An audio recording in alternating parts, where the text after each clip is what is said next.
Moan, what's going on? I am live. I am having some technical difficulties right now. Let me call Linda because she is on, but she's on something else. Hey, I'm on live, but I just clicked. I sent you another email. I don't know. It might have sent you the wrong. Might have sent you the wrong one.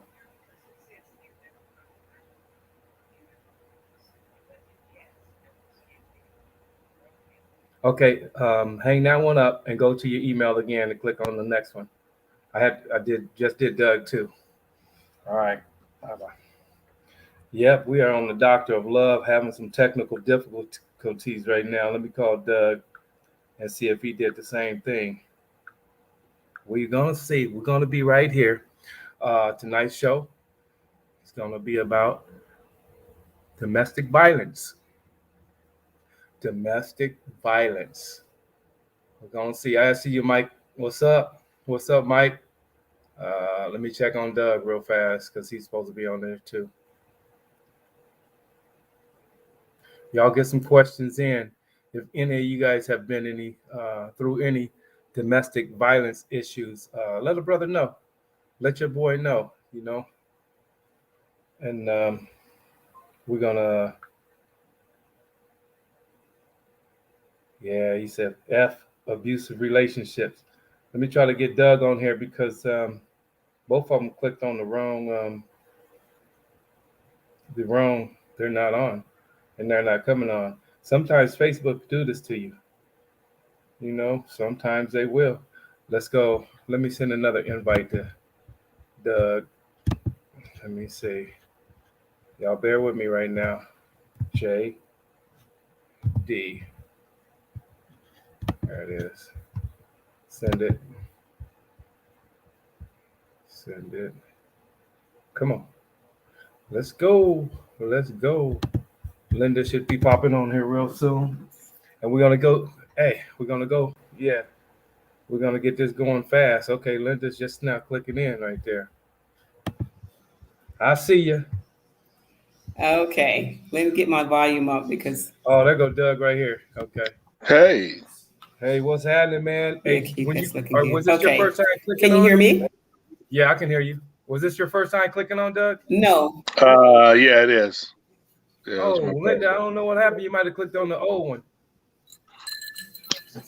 I may have. I thought I had the new one back. I may have. Hi, Doug. Hey, how are you? Good, thank you. How are you? Good. We're live. We want to welcome to you another edition to the Doctor of Love. We want to welcome all y'all into the house. We got who we got here? We got Douglas Holly. Come on, DJ, tell us about you, man. Who are you, and who'd you play for? I had some people asking, who is he? Who is this guy? Only the smoothest big man ever come out the NFL, Doug Holly. Hey, how you guys doing? I really enjoy being a part of your show. You have great topics, great discussions, and a lot of healing for a lot of people. Right. Yeah, we tried it. Great. Yes. We tried. And I play for the best team on this side of heaven up in the Pacific Northwest. Called the Seahawks. Okay. The Seattle Seahawks. Hey, your boy, what's the quarterback name for Seahawks right now? I don't know if Prescott. Russell. Prescott. See? Russell. Yeah. Russell. Okay. Yeah, he lives here in San Diego, not too far from me. I got to get in contact with him. If you know somebody in the in the industry, your industry over there is let me know. No problem. Yeah. And my co-host is the beautiful, the magnificent, the spectacular, the world traveler, Linda Hart Streeter.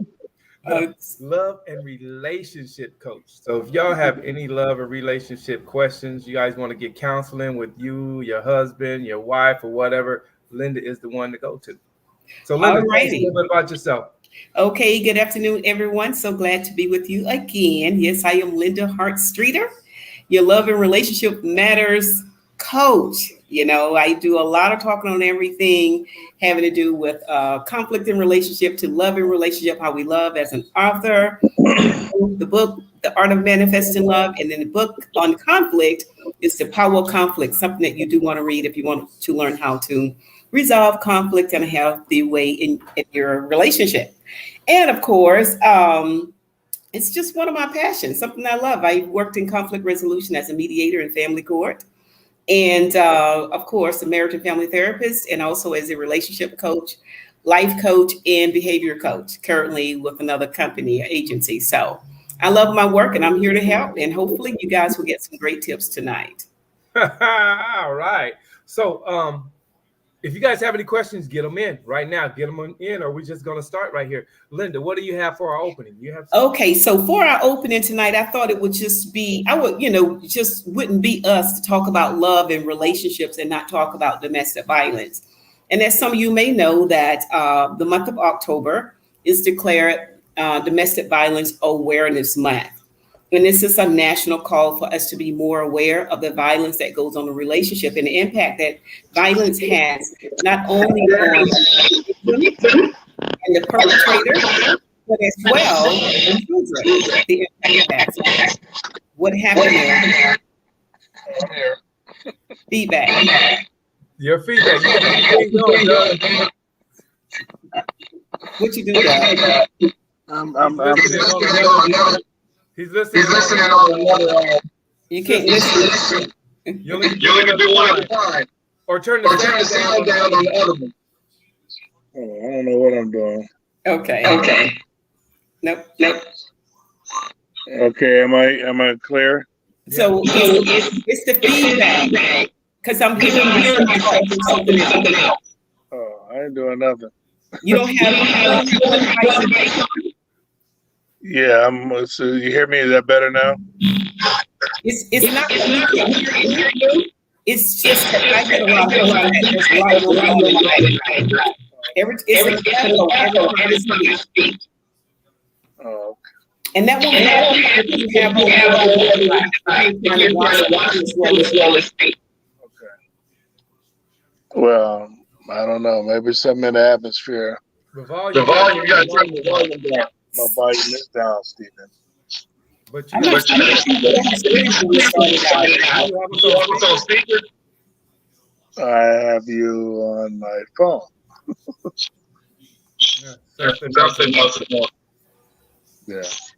Yeah, it happened when you but it happened when you started moving about. And I can still hear myself speaking. We can't hear it. Someone's because I can hear myself. But at any rate, we were talking, in terms of our opening with domestic violence, and I hope you have some questions too that you would like to pose and ask during this discussion. And, I think that we need to kind of recognize that it is important that we have a discussion about violence in relationships. So while it may be a sensitive discussion, it's one that is truly needed. So just to give a little information on violence and how important it is, keep in mind that domestic violence is the willful intimidation, physical assault, battery, sexual assault, and other abusive behaviors as part of a systemic pattern of power and control perpetrated by one intimate partner against the other person. It includes physical violence, sexual violence, threats, economic and emotional violence, and as well psychological violence. And the frequency and severity of domestic violence varies dramatically.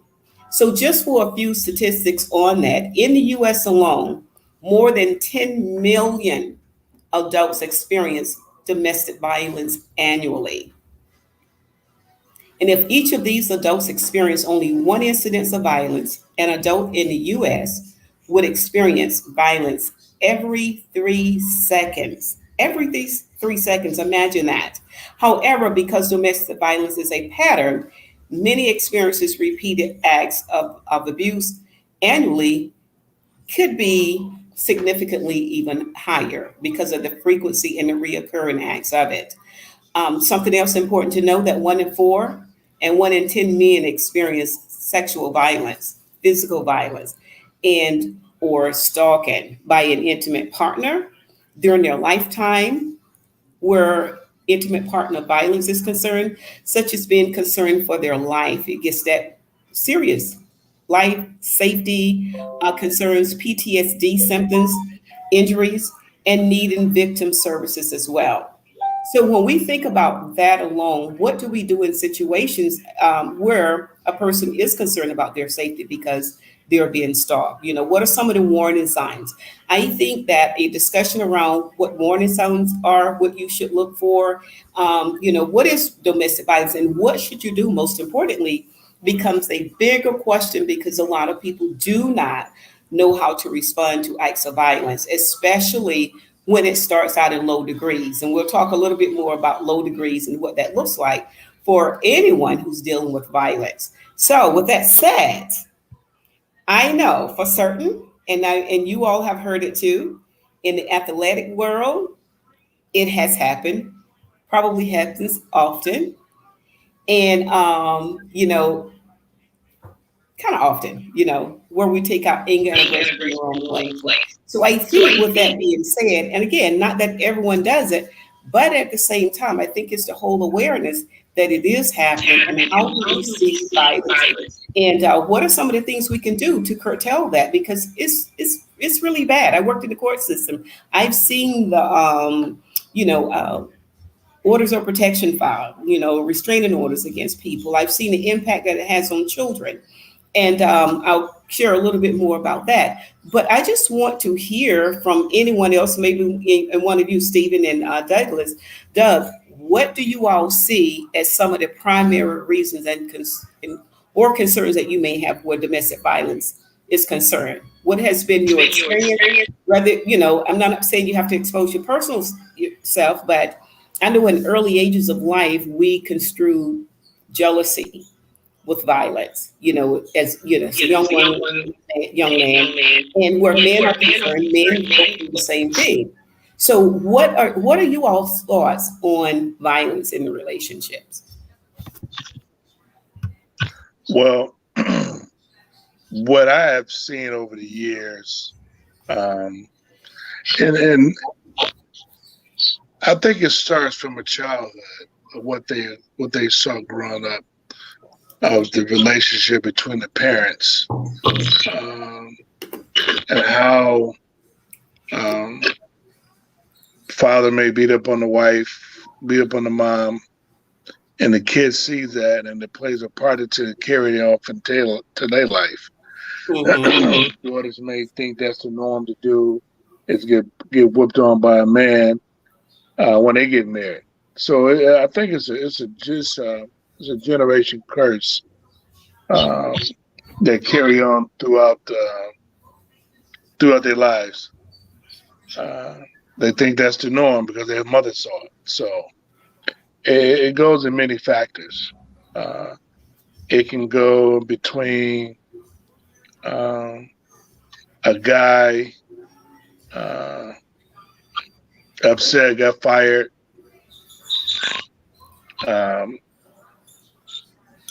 Coming from a professional side, I've seen many guys that no longer playing the game and commit suicide, but yet in the sense, not only many commit suicide, but take the pressure off on their wives and their kids. Mm-hmm. Just because the checks are not coming in, then the wives want to leave, and the guy, you know, don't want her to leave.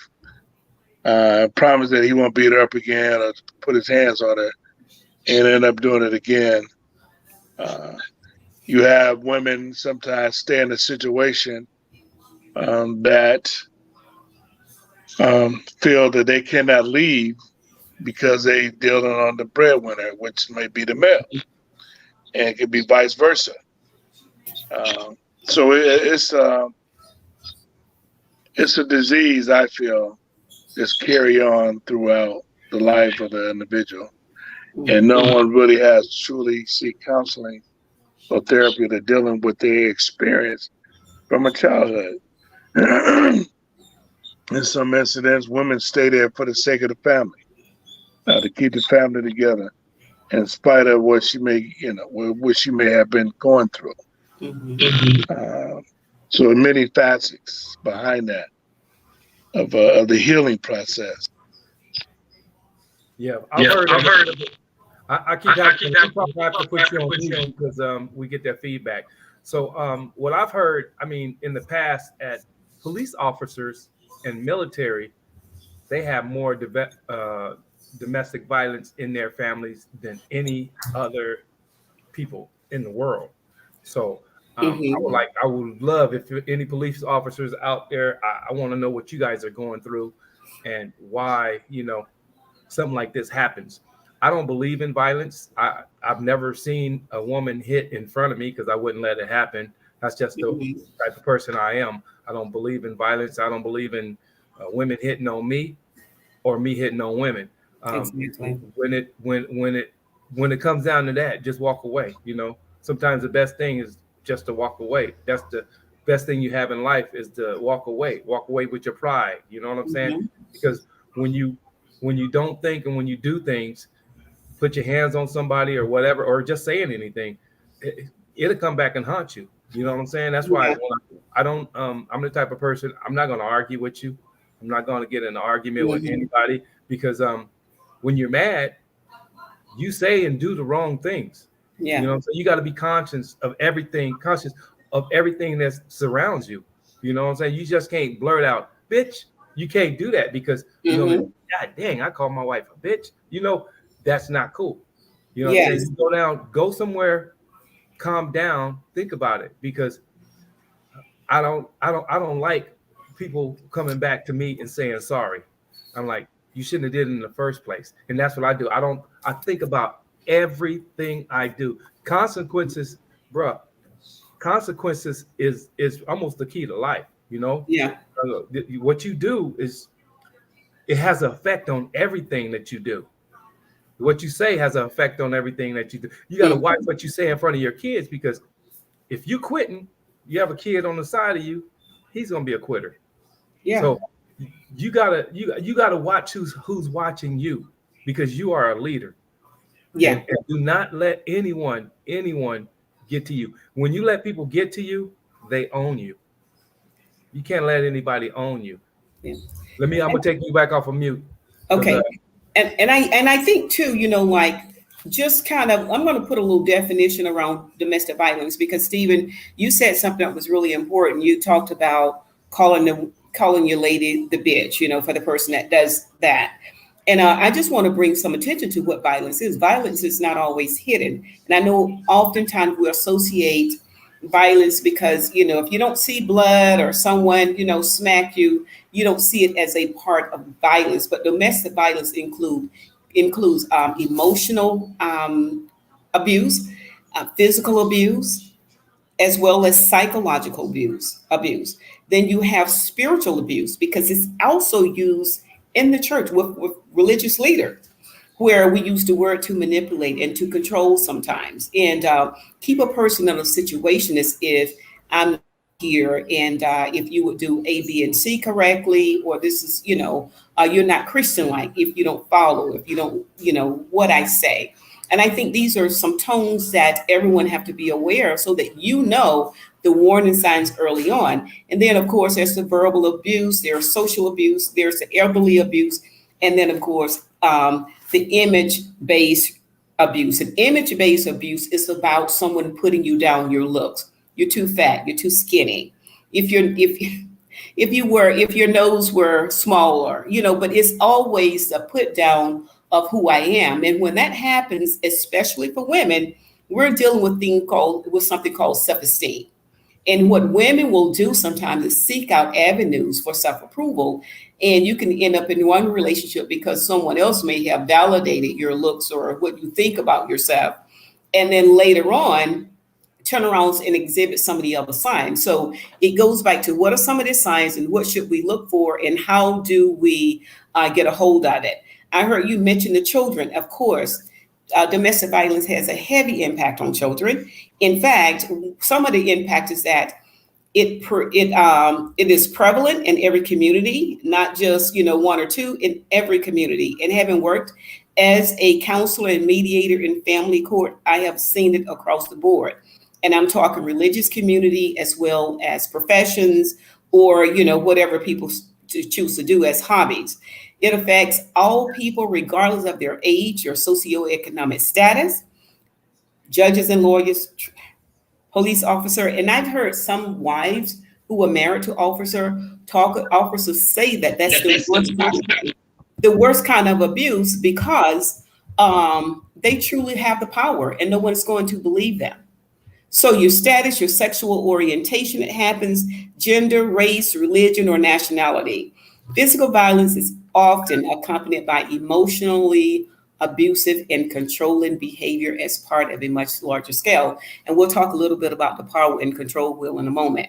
But back to that subject matter there.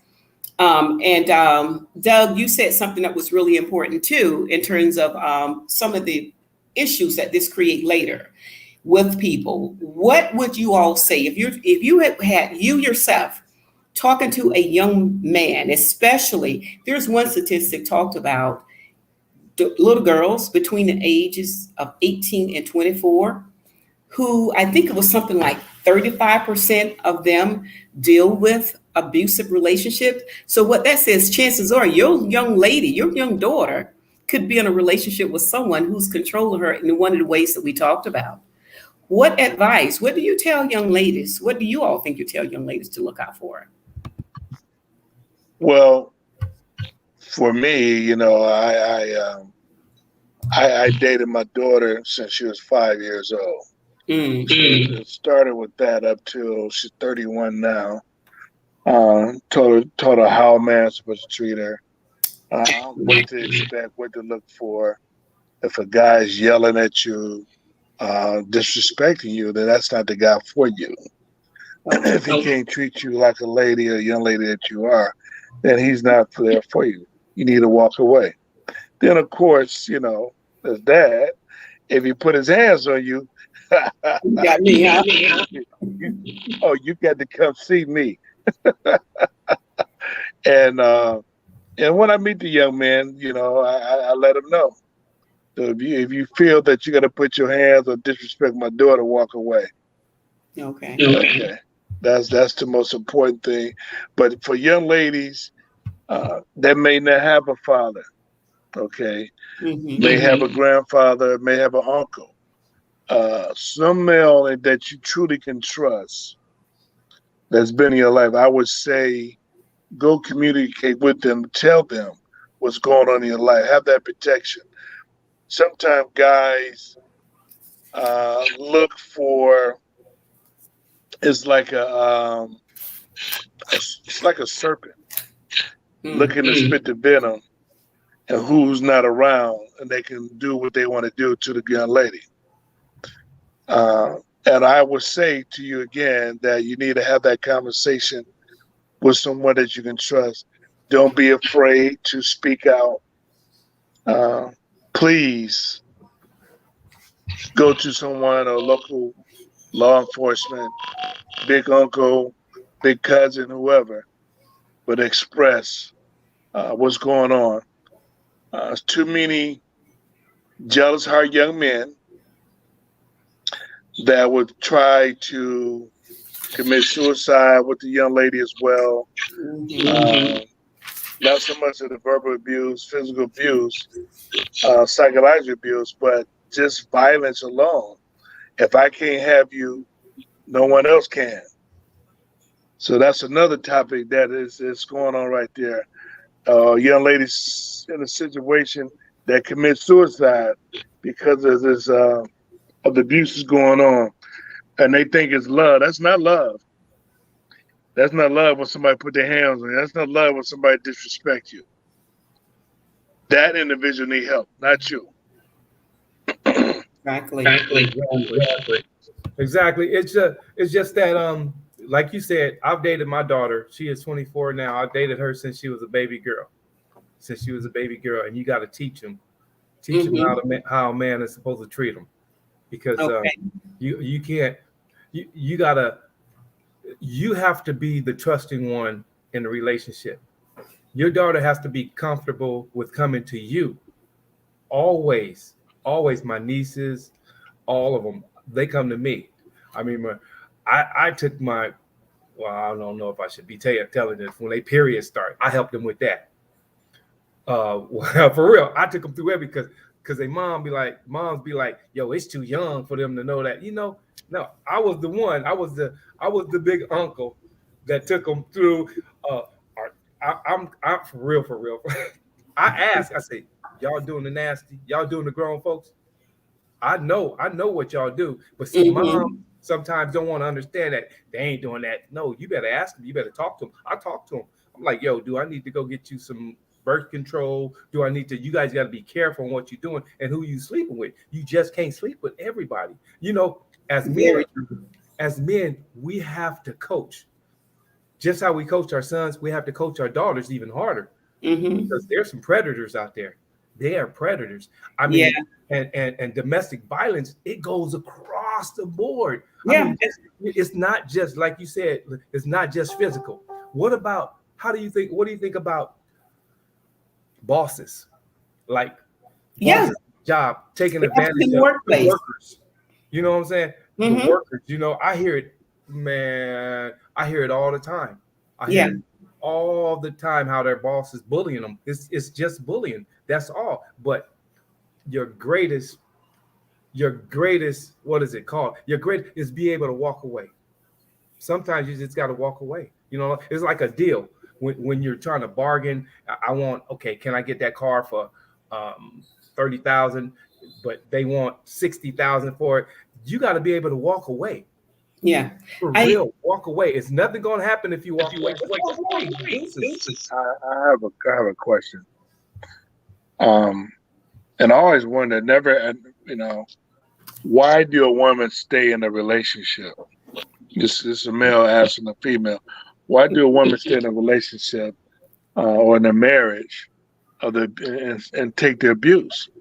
Okay. And that's a question to the audience. Why do you stand in that situation? Okay. What's stopping you from getting help? What are you afraid of? Those are things that it's always on the back of my mind. This is a great discussion. It's really a passion of mine. And the reason I say that, I remember my stepfather. He was a functional alcoholic, and he got drunk one day and hit me. And my mom, I didn't know that him and my mom was having situations at that time.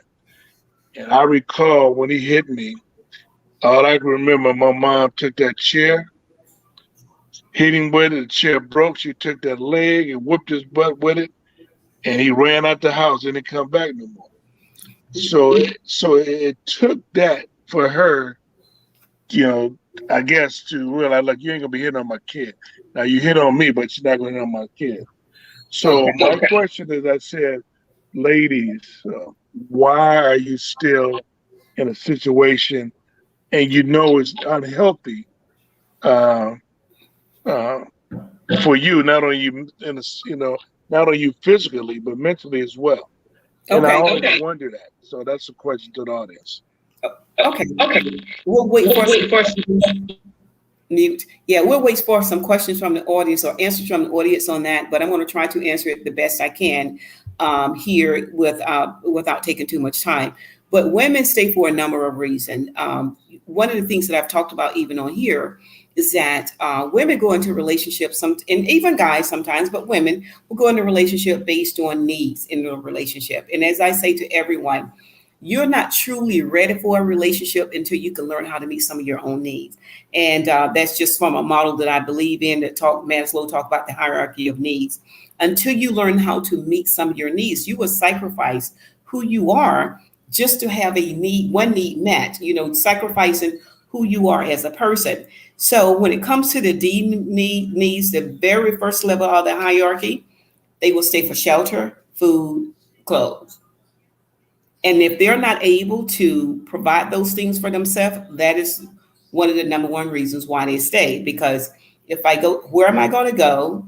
I can't pay bills. I can't do, I can't afford to live on my own. what am I going to do? So what do? They sacrifice and they stay there for shelter.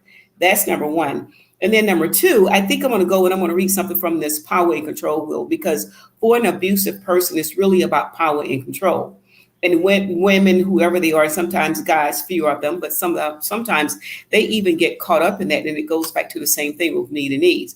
So when you look at the power and control wheel of why it happens, they use a number of things. An abuser will use intimidation, and that's making her feel afraid by using looks, actions, and gestures, smashing things, destroying her property, abusing a pet, or displaying weapons, like I have this available.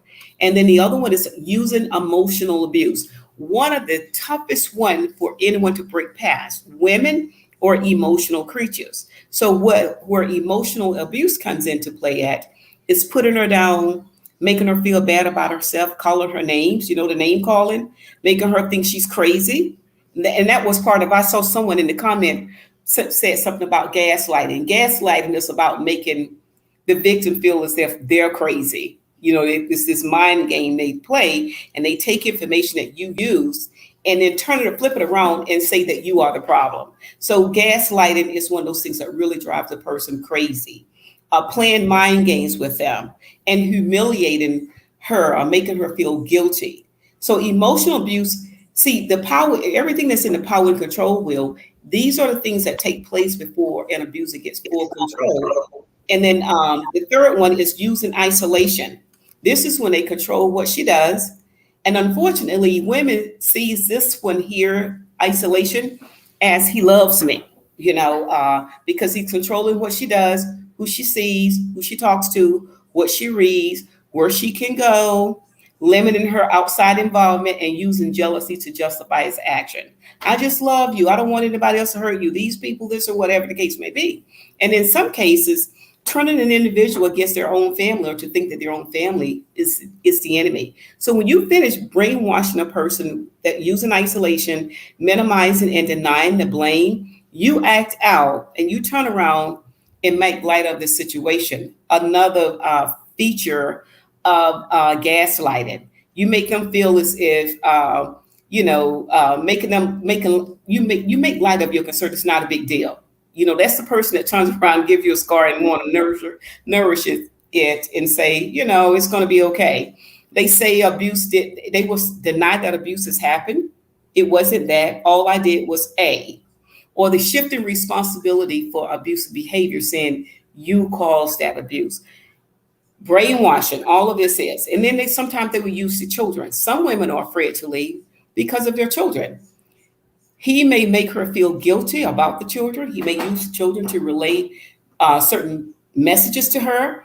He may use visitation if they're not together to harass her, or threaten to take the children away from her. And anytime you have a mother who's connected with her children, that's a huge threat. And so they run into situations with what do I do? Who do I talk to? And the next level here is sometimes using male privileges, treating her like a servant, it's your role as a woman. You should be doing these things, making all the decision, arbitrary decision. She has no voice in the relationship, acting like the master of the castle, being the one who defines men and women roles. And she has to do it the way you say she does it. Otherwise, she's not perfect enough. So if you take an individual who's dealing with abandonment, rejection in their life, and this is a person who at least provide a roof over their head, they will probably stay, because guess what? He's saying this is what a woman should do. And what a woman doesn't always realize is that enough is never good enough. I don't care what you do, it's never going to be enough. And this goes back to the next reason of using economic abuse. This is when he prevents her from getting a job or keeping a job, may cause her to lose the job and tell her it's her fault. He makes all the money decisions. This is what we're going to do. Again, she has no voice. And even if she's employed, he will give her an allowance, because this is what we need to do. So he takes her money and not letting her know about what money or what he has access to. And then the last one is through coercion and threats, making and or carrying out threats to do something to hurt her, threatened to leave her, to commit suicide. Oh boy, and that's one of the crazy one there because they cry like a baby. I can't live without you. I'm going to kill myself.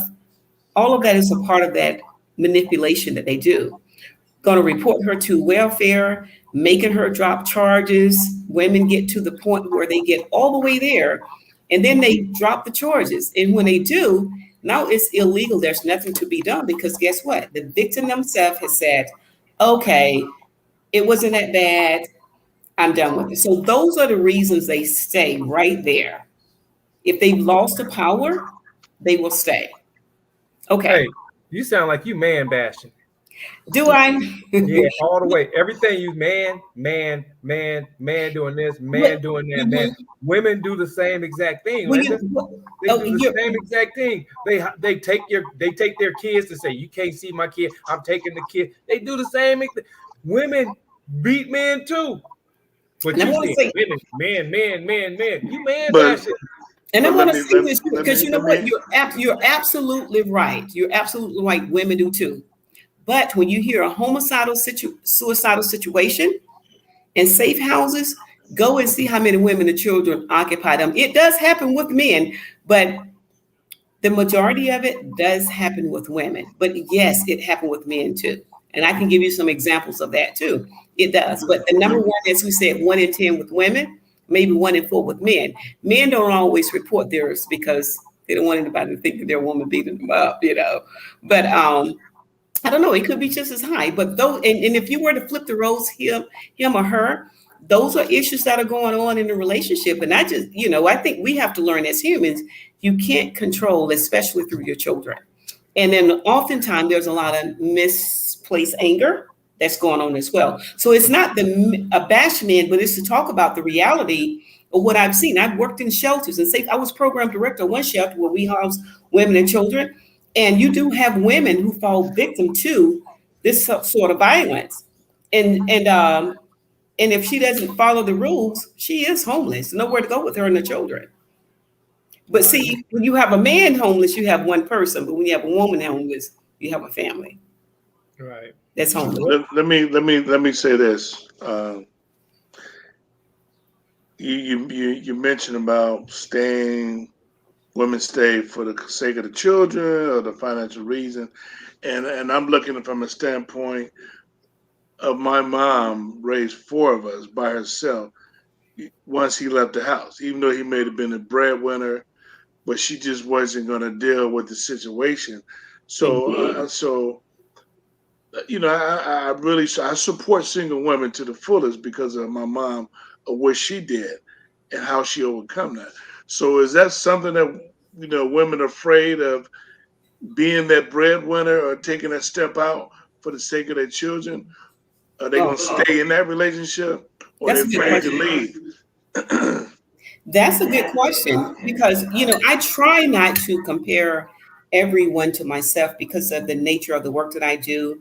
And I've talked to hundreds, probably thousands of people by now.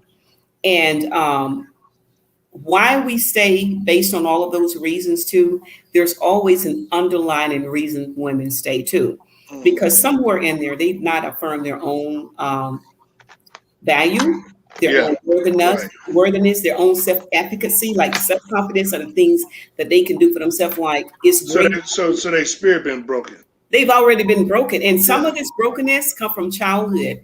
Now, there was a question that was asked, and I think it was Harriet says, Harriet Strickland. She wants to know, is violent behavior contagious? And what's the likelihood of a child repeating, you know, violent behavior seen in the home? Does it become a coping mechanism? So it's all of that. So say that you grew up in a home where there was violence, like your mom didn't tolerate it. I have 4 sons. I didn't tolerate it either. Okay. So no, we don't play like that. That's the one reason I'll kick you to the curb for that quicker than I will you cheating. Okay. Let me just put it that way and I make sure that's clear up front. That's what we don't do. Number one, is it required? And I raised my daughter to say, there are some things that are required but not needed. There are things that are required on a man in terms of his leadership, his ability to provide, and him having a career and goals. But do I need him to do it? Oh, I can feed myself. So I don't have to live in an abusive situation because I didn't get my education. I don't have a job. And so I need shelter for me and my children. We stay. Your mother was probably one of those who was a hard worker, says, I got this. Four, 3, 4 children, whatever. I have 5 of them. But you know what? I got this. And what I want to say to women is that's why it is so important and needful for you to learn how to gain your own self-independence and self-reliant, that you don't have to stay in an abusive situation because you need someone to put a roof over your head. So that's and the thing about a woman is that they are truly a blessing to put upon a man. yes. And a man is just not they don't know how to deal with it. But I go back to my mom. My mom is my hero. To overcome everything she went through and raise us to who we are today, her sons. I kudos to single moms, Mm-hmm. and I'm gonna say this too, that you can't overcome the situation. You just don't have to deal with it because your child is who you birth and cared on 9 months. Now, the question that was the caller They Harriet have mentioned want to know if wants to know, does it carry over later on in life as a kid, seeing the violence in the community, or seeing the violence in the home? No, it doesn't have to carry over. It's a lesson, as long as it's taught by the mom, or in some instances, you had great uncles and grandfathers, personal good role models, or it could be someone at the neighborhood store, corner store. They could be a good role model, someone in the community, but it doesn't not have to. The violence does not have to carry on later into your adult life. Yeah, it's a good question, but it's so broad because Yeah, I'm a believer. I'm a believer. My dad used to drink. He used to drink his butt off. Butt off. My mom didn't drink a bit. And me, I never drank a day. I'm 57 years old, never drank a day in my life. So I'm on the edge of that because I believe it, but I don't believe it because there are some people I get pissed off at. You getting high in front of your kids, you're smoking in front of your kids, you're doing that, yeah. and then it's sometimes the kids when they grow up, they're not doing that. They don't do it. So yeah, it's like me. I've never had a drink or a smoke. My kids yeah. like wine. Well, you know what? You Where know you what? get that from? Where you get liking wine from? It's like so. So You you know know, what, Stephen? I do this one workshop. It's on health and wellness, but it has a blend of components about what wellness truly is. And there's one, I think, part 3, stage 3 of the process of wellness is identifying inherited legacies.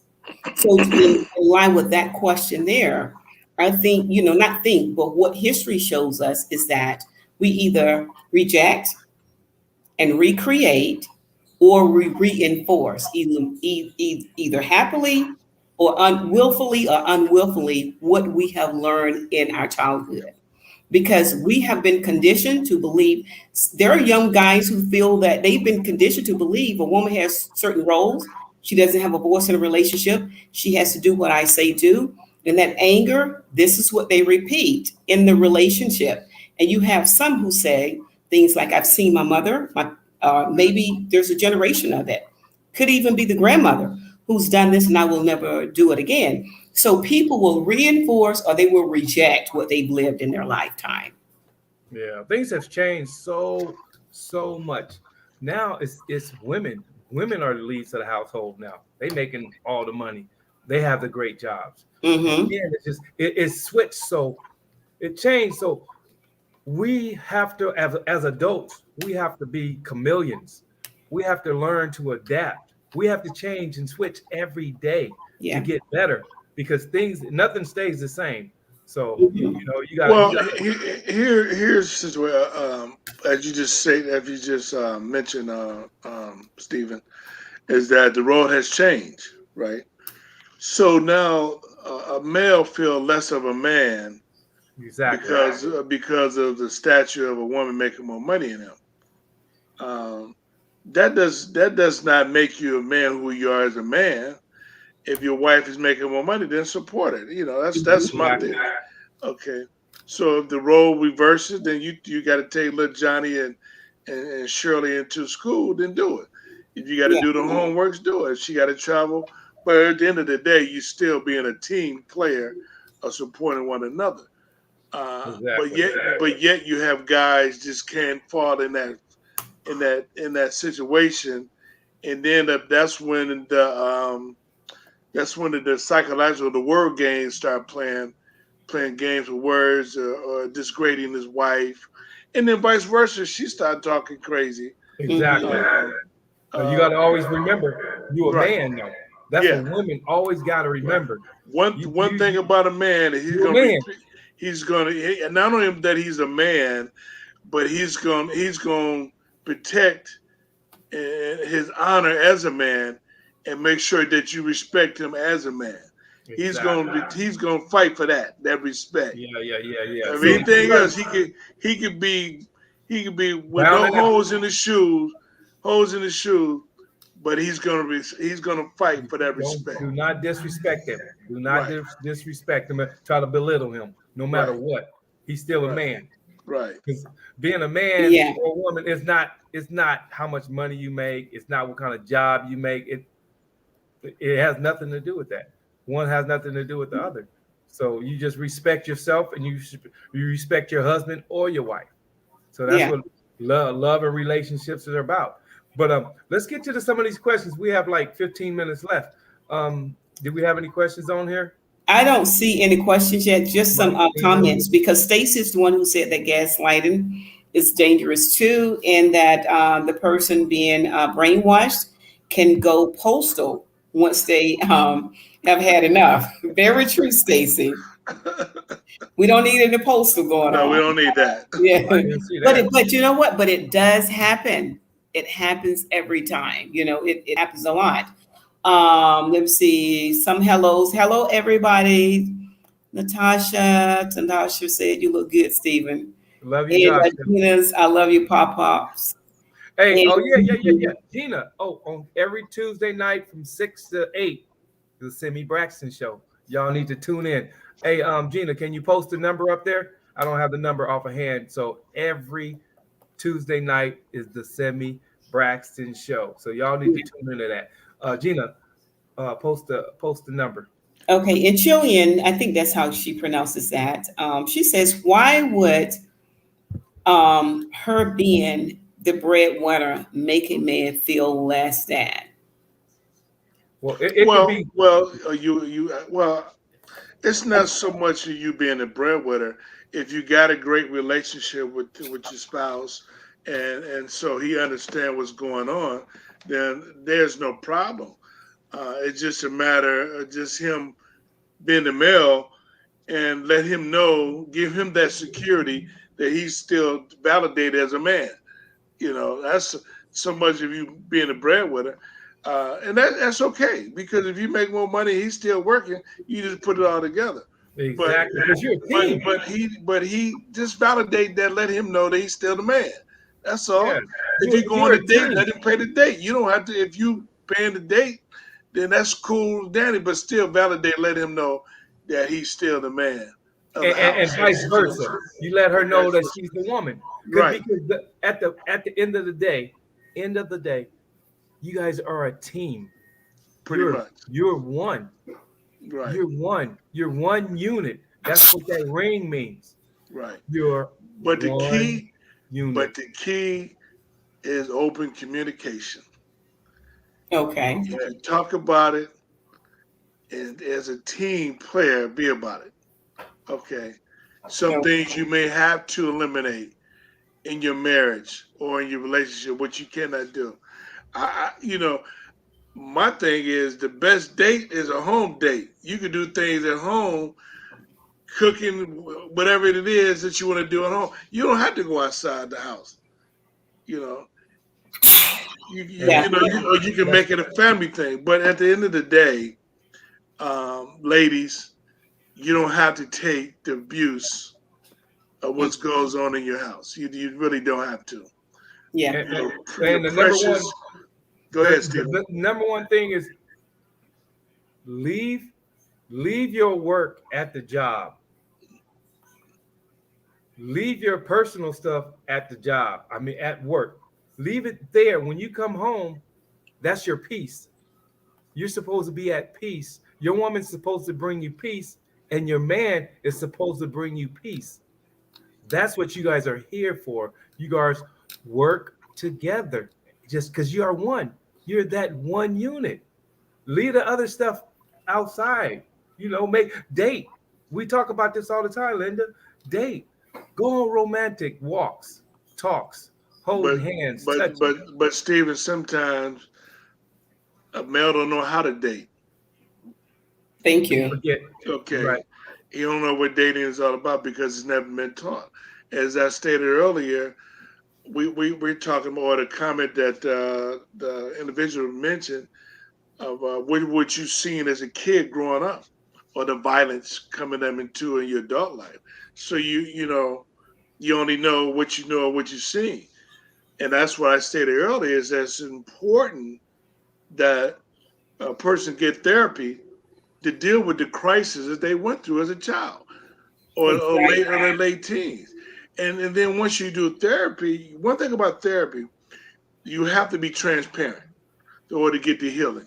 Mm-hmm. You can't have hidden agendas. You have whatever is in you because it's toxic. And if you realize, a lot of people got skeletons in their closet because they're afraid to open up to a therapist, especially in the Black community. Exactly. We won't say anything about it. We won't talk about it. We're afraid of it because we have the old saying, you have to be seen and not heard. Okay. So if we can open up and be transparent in dealing with situations stemming from your childhood, male or female, you'll be more healthier than your relationship, and you'll be open up to date more than anything else. Absolutely. Right. And we do have, if y'all don't know, we have a counselor right here on the show. Love and Relationship Matters. Linda Hart Streeter. Come on, man. If y'all need, I'm like Doug said, Black folks, we don't want to go to counseling. If you want a relationship to work, you're gonna have to try everything. Exactly. You're gonna have to try everything. You have to stop going to your girlfriends and talking, because your girlfriends are the ones hating on you. You know what I'm saying? You can't talk. You can't open up to somebody that's biased.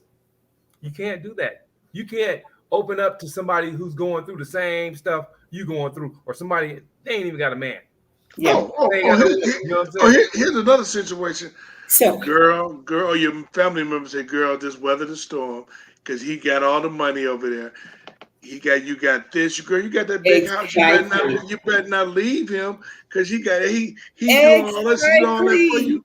No. That's stupid. Yeah. If you're not healthy and you don't have peace, get the hell out. Exactly. Right now. Yeah. So this is that's really good from both of you, because Stephen, I like what you had to say, and Doug, you too, because I think we have to remember the ends of life is like linear, and decisions aren't either. And challenges that we have are not linear. We have ups and downs and bubbles, and I always picture myself as the cloud in the sky. Sometimes it rains, sometimes the skies are not there, the clouds are not there. But to the points that were made is that it is very important. It is crucial. People who are living in an abusive relationship, whether you are a male or a female, at the end of the day, it's really in terms of, we live in two worlds, the internal world and the external world. What happens on the internal world is a dictator of what happens in the external world, okay? And in the internal world, you can find your own sense of peace, your own sense of validation and approval, self-worth, what you bring, efficacy, or what you bring to the table. You don't live in situation, because these are people who understand what they need, and they're able to identify the red flags early on. So my advice would be to anyone, you have to get yourself in a place that you can identify the red flags of an abusive person, male or female. Anyone who's jealous is someone who's broken. Anyone who's Number one. controlling is someone who lives in fear. That's And number one. number one, because they live in fear. And the only way they can satisfy themselves, their soul, with confidence is to keep the other person under their finger. And then this whole thing with when they come in from work or whatever they've been, if I say one word and it sets you off and you're ready to smack me and push me to the floor, that is not even about me. That's just about your own triggers, and you need to know those. So men and women, if you have such behavior, you need to understand your trigger. What's that thing that triggered you? Because I can assure you it is due to some fracture in your own soul, something that you have not healed from in your childhood. And according to studies, most people hang out in love and belonging needs, and they can never excel to becoming a whole person. Ensure themselves, regardless of who rejected you. And if someone doesn't like you, it doesn't disvalidate you or disqualify you. You know your worth. And when you don't know your worth, you will settle for anything.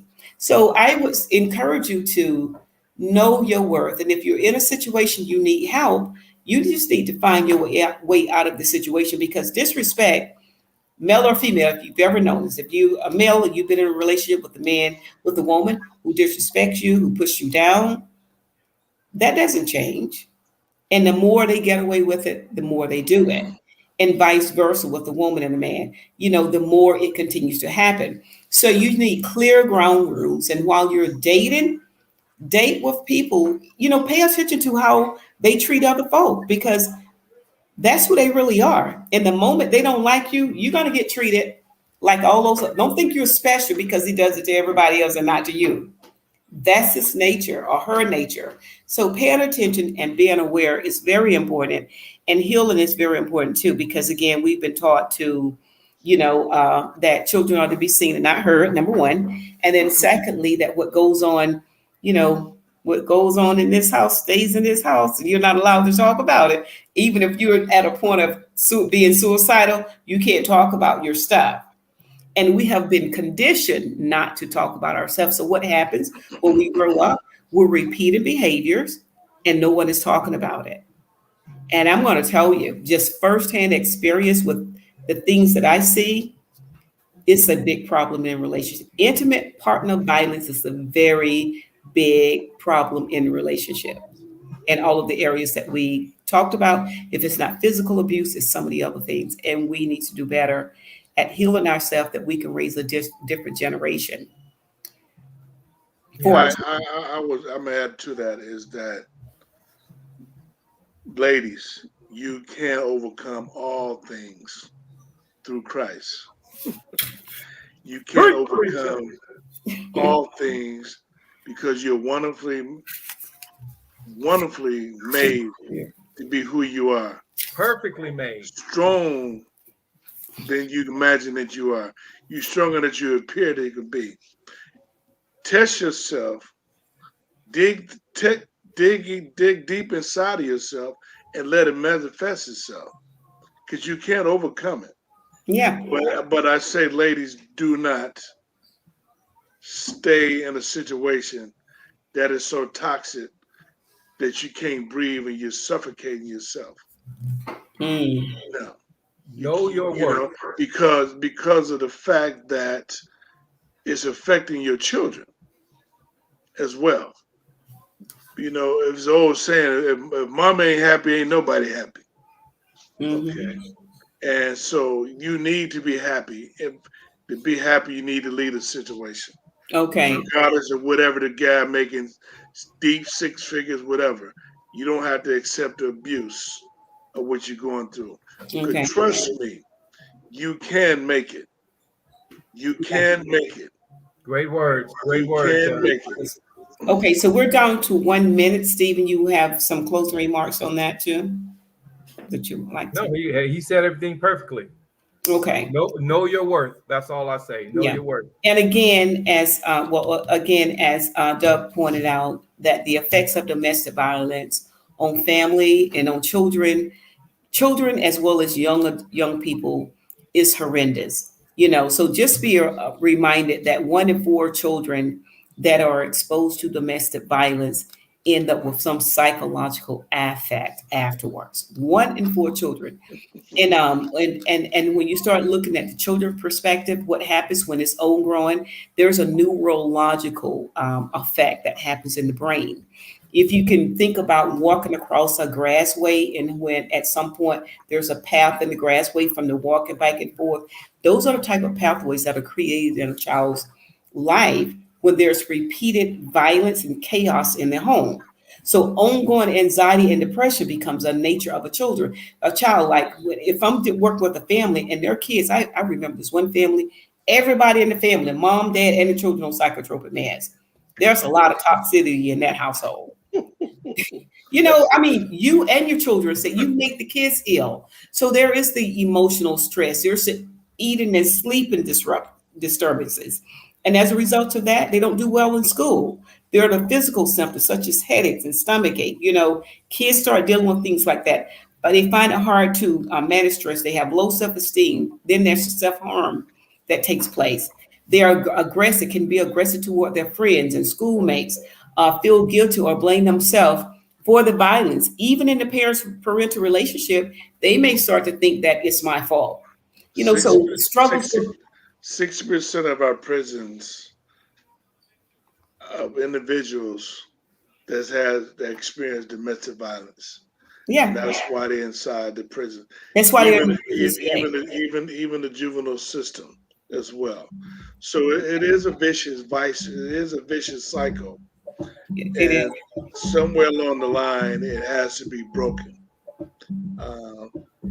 Hey. But it starts with the mom. You got to be bold enough to step out. Time is up. Okay, time is up. But there is a book I'm going to recommend everyone. If you can pick up a copy of it, you will understand what is happening to our young men.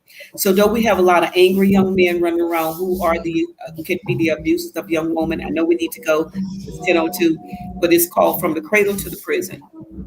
You want to read about that and read about the project as to why we have violence, why we have substance abuse going on with our young people, and the power that they're trying to have, especially as a young Black boy. It starts from the cradle to the prison.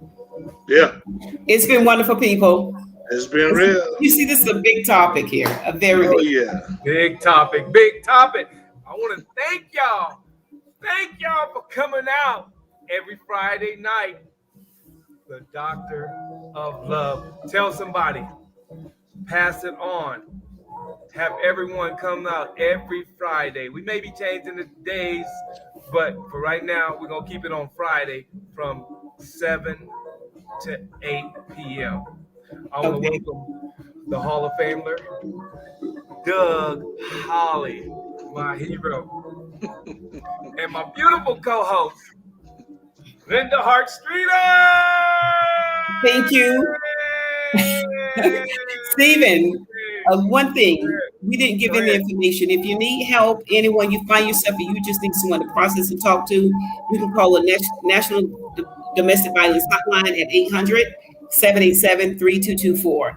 And there you get information if you need a safety plan, whatever, but sometimes you just need someone else to talk to, okay? And then you have my number. You have me on here on the in the chat. Number is 520-585-9891. Love yourself and expect love from the people that you're going to have in your life. Good night, y'all. We love you, Frankie, Beverly, and Mays. Deuces. One of my favorites.